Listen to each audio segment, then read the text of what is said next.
1972 में बिहार के अररिया शहर में जन्मे। वहीं अपनी स्कूली शिक्षा उन्होंने प्राप्त की और पटना से भूगोल के स्नातकोत्तर की पढ़ाई के बाद 1997 में वे आईपीएस चुने गए।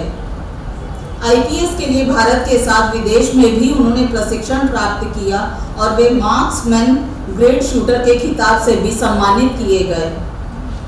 वे भाषा के माहिर हैं।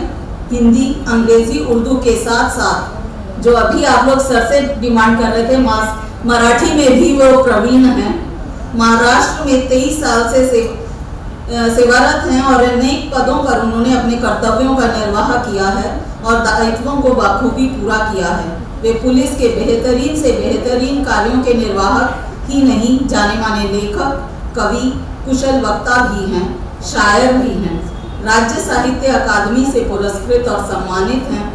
महाराष्ट्र राज्य उर्दू साहित्य अकादमी के माननीय सलाहकार भी हैं।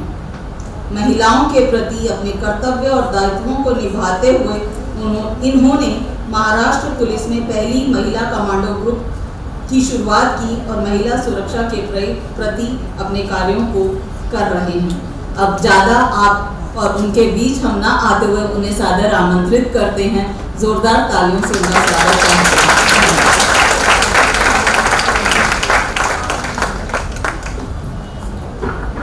शुक्रिया, मेहरबानी। तो मैं हमेशा ये समझता हूँ कि जो सोसाइटी है, इस सोसाइटी में जिसको आप ह्यूमन डेवलपमेंट कहते हैं, एक चीज़ होती है ग्रोथ आपको मालूम है, सारी फिगरेटिव होती है। इतना पैसा से इतना पैसा आ गया, इतना % हो गया। डेवलपमेंट वो होता है जो आपका इन्नेट स्किल है, वो जब प्रोग्रेस होता है, वो आप एक्चुअलाइज करते हैं, उसको आप रियलाइज कर लेते हैं, तो उसको हम डेवलपमेंट कहते हैं।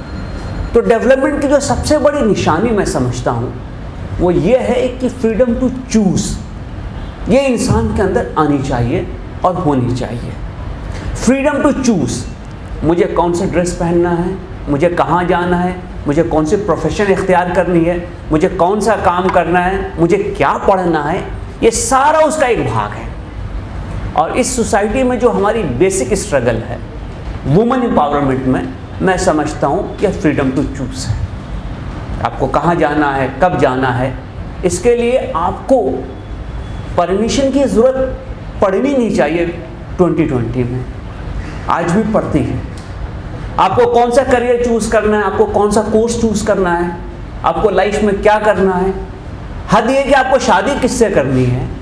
अगर ये सारी भी चॉइसेस आपकी खुद की नहीं होगी तो मुझे लगता है कि एम्पावरमेंट जो है उसमें कमी रह गई है। हमको इसको समझना पड़ेगा। एक और चीज़ आप समझ लीजिए, जिसको हम समझते हैं कि पूरा का पूरा जो लॉ है या लीगल सिस्टम है या मॉरलिटी है किसी सोसाइटी में, वो किस काम के लिए है, उसकी फाउंडेशन क्या है, उसकी बेसिस क्या है। सारी की सारी मॉरलिटी 3 चीज़ों पे बेस्ड होती है। पहली होती है कि आपकी लाइफ प्रोटेक्टेड हो, दूसरी होती है कि आपके एसेट्स प्रोटेक्टेड हों, आपकी प्रॉपर्टी प्रोटेक्टेड हो, और तीसरी होती है कि आपकी डिग्निटी प्रोटेक्टेड हो। ये 3 बेसिक फाउंडेशंस हैं लॉ के और मॉरलिटी के भी। आप कोई भी लॉ निकाल के देख लीजिए, इसमें यही 3 इंग्रेडिएंट मिलेंगे।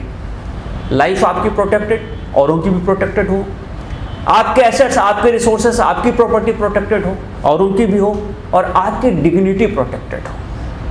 ये जो तीसरा कंपोनेंट है इसका, डिग्निटी, इसको डिफाइन करना ज़रूरी है।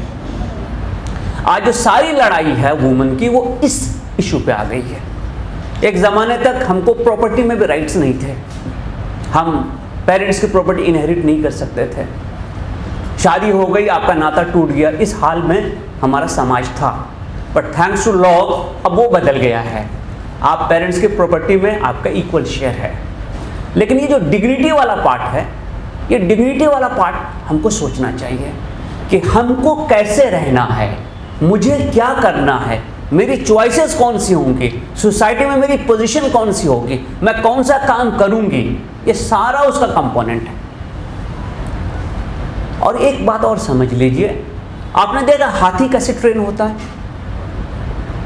हाथी की ट्रेनिंग ऐसे होती है, जब छोटा हाथी होता है ना, उसको एक आयरन चेन से बांध देते हैं, लोहे की चेन होती है, बड़ी मजबूत चेन होती है।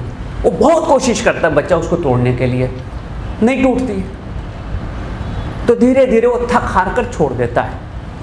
जब बड़ा हो जाता है हाथी तो उसको रस्सी से बांधते हैं, उसको तोड़ के वो कहीं नहीं जाता है। उसका कारण है कि जब आपने मेंटली इस बात को समझ लिया, मान लिया कि मैं इस चेन को नहीं तोड़ सकता हूं या नहीं तोड़ सकती हूं, वो चेन कभी नहीं टूटेगी। तो गुलामी यहां से शुरू होती है। ये जितनी भी गुलामी है, मैं पुलिस में हूं, आप जितने भी केस दौरी के देखिए, पहला एक्यूज कौन होगा? हैरेसमेंट के केसेस देख लीजिए, वुमेन के, जिसको हम 498 कहते हैं, पहला एक्यूज कौन है? हस्बैंड नहीं होता पहला एक्यूज, सास होती है। ये गुलामी हम इंपोज करते हैं आने वाले पे, हम रस्मों को इंपोज करते हैं। इस सोसाइटी में जो पैट्रियार्की चल रही है, उसका सबसे बड़ा स्ट्रॉन्गेस्ट सपोर्ट बेस मैन नहीं है, वुमन है। अब घर में जाके देख लीजिए, बेटे को एक्सेप्शनल ट्रीटमेंट किससे मिलता है? मां से मिलता है। बेटे को अनएक्सेप्शनल ट्रीटमेंट किससे मिलता है? मां से मिलता है। ये सारी जो सिंबलिज्म है, जो इंपोज होती है हमारे कल्चर में और बाद में कल्चर का हिस्सा बन जाती है, वो कहाँ से आती है? मोस्टली मदर से आती है। इस चीज़ को हमको समझना पड़ेगा। उसमें सारी चीज़ें बुरी नहीं होंगी, लेकिन ये मेरी चॉइस पर डिपेंडेंट होनी चाहिए। मैं क्या लूँगी और क्या नहीं लूँगी, क्या मुझे एक्सेप्ट करना और क्या मुझे रिजेक्ट करना है, वो चॉइस, वो डिसीजन मेरा होना चाहिए। जिस दिन हमने ये डिसीजन ले लिया, उस दिन हम एम्पावर्ड हैं। जब तक ये डिसीजन मेरे लिए कोई और ले रहा है, हम एम्पावर्ड नहीं हैं। वो एम्पावरमेंट के लिए चाहे उसके बाद आप कुछ भी कर लीजिए, वो इल्यूजरी होगा, वो एक्चुअल में नहीं होगा। और एक और चीज़ समझना ज़रूरी है कि इस सोसाइटी में इंस्टीट्यूशंस होती हैं। आपका ऑफिस एक इंस्टीट्यूशन है, घर भी एक इंस्टीट्यूशन है, फैमिली एक इंस्टीट्यूशन है। हर इंस्टीट्यूशन में कोई हेड होगा, कुछ सपोर्ट करने वाले लोग होंगे। जैसे आपका ऑर्गेनाइजेशन है, एक सीएमडी है, फिर उसके और स्टाफ हैं। वो सीएमडी कोई भी हो, उसकी एक डिग्निटी होती है, उसका एक रोल होता है, और उसके बाद जितने लोग होते हैं उनका एक रोल होता है। जो सपोर्ट करने वाले लोग हैं उनका रोल अलग है, जो सीएमडी है उसका रोल अलग है। जब हम इंस्टीट्यूशंस क्रिएट करते हैं तो एक आदमी उसमें से हेड हो जाता है। वो मेल भी हो सकता है, फीमेल भी हो सकती है। फैमिली ऐसी ही है, वो मेल भी हो सकता है, फीमेल भी हो सकती है। जो जिस पोजीशन पे है, उसके अलावा बाकी जो लोग हैं उसको एक सपोर्ट की भूमिका लेनी पड़ती है। वहाँ बड़ा छोटा नहीं होता, वहाँ जेंडर इससे डिफाइन नहीं होता है कि कौन कौन सा काम कर रहा है, क्योंकि एक इश्यू ऑफ फाइनलिटी कहीं ना कहीं आके होना है। उसके सिवा इंस्टीट्यूशंस नहीं चलते हैं। तो वहाँ पे जेंडर इक्वलिटी का इशू नहीं है, वहाँ रोल डिफरेंशिएशन का इशू है। इसलिए घर में कोई काम करता है, कोई एक काम करता है, कोई दूसरा काम करता है, उसमें कोई बड़ा छोटा नहीं होता है, क्योंकि वो इंस्टीट्यूशन को चलाने के लिए है। लेकिन जब हम पर्सन की बात करेंगे तो हमको इस बात को समझना पड़ेगा कि इस एज में सिर्फ लीगली नहीं, मोरली, कल्चरली भी हमको बराबर होना है। मैं बहुत बार जाता हूँ, सवाल करता हूँ, आड़े से सवाल, वुमन नहीं अपना नाम क्यों चेंज करना चाहिए शादी के बाद? वुमन नहीं मंगलसूत्र क्यों डालना चाहिए? ये मराठी घालना आ गया, क्यों डालना चाहिए? वुमन नहीं ये निशानियां क्यों देनी चाहिए? मेन ने क्यों नहीं करना चाहिए? एक बार मैं वुमेन्स कॉलेज में गया, वुमन डे में, मैंने ही सवाल पूछा, क्यों करना चाहिए? लॉजिक क्या है, रैशनल क्या है? चॉइस है, चॉइस से कर रहे हैं, कुछ नहीं कहना है, जरूरी क्यों करना है? हद तो यह है कि आपके माँ बाप ने जो नाम दिया होता है आपको, शादी के बाद वो नाम बदल जाता है। मैंने एक लेडी कांस्टेबल को रिक्रूट किया था वर्धा में। अभी उसने मुझे फ़ोन किया कि सर मैं अभी बदल के रत्नागिरी आ गई हूँ, अब मेरा नाम ऐसा हो गया है। मैं उसको जिस नाम से जानता था, मैंने पूछा उसको कि क्यों? बोले वो शादी के बाद बदल लेते हैं। आप गैजेट नोटिफिकेशन निकाल के देखिए। मैं पूछना चाहता हूँ और मैं समझना चाहता हूँ कि हमने ही ऐसा क्यों करना चाहिए, वुमन ने ही ये सेक्रीफाइस क्यों करना चाहिए? और इससे ऐसा कौन सा बड़ा चीज़ हो जाता है? क्या सोसाइटी बदल जाती है? तो मुझे फिर वही एग्जाम्पल याद आता है कि हाथी कैसे ट्रेन करते हैं। तो हमको विचार करना चाहिए। मैं घरों के तोड़ने के पक्ष में नहीं हूँ। मैं इस बात को, इस सवाल उठाता हूँ कि हमने ये कल्चर क्यों अडॉप्ट किया है, ऐसा ही क्यों होगा, कभी ये बदलेगा और क्यों नहीं बदलेगा।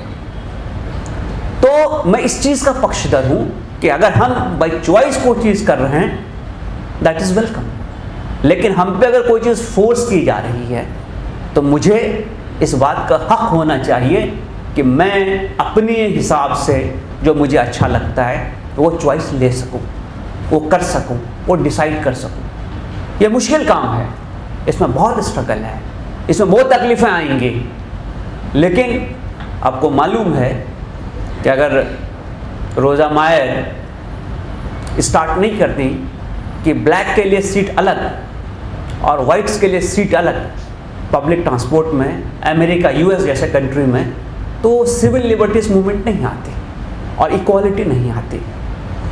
अगर ब्रिटेन में वुमेन ने यह स्ट्रगल नहीं किया होता कि हमें भी वोटिंग राइट होना चाहिए, तो वोटिंग राइट नहीं मिलता। तो जो चीज़ आप हासिल करना चाहती हैं उसके लिए स्ट्रगल शर्त है, उसके लिए कोशिश शर्त है। वो जल्दी भी मिल सकती है, वो देर से भी मिल सकती है, लेकिन याद रखिए कि ये स्ट्रगल कभी भी बेकार नहीं जाता है। और जैसा शिव मंगल सिंह सुमन ने कहा था कि क्या हार में क्या जीत में, क्या हार में क्या जीत में, किंचित नहीं भयभीत में, किंचित नहीं भयभीत में, संघर्ष पथ पर जो भी मिले, संघर्ष पथ पर जो भी मिले, ये भी सही वो भी सही। हमें लाइक करें। मुंबई और महाराष्ट्र से जुड़ी हर खबर के लिए STV न्यूज को सब्सक्राइब करें, बेल आइकॉन को प्रेस करें और पाएं ताजा तरीन खबरें।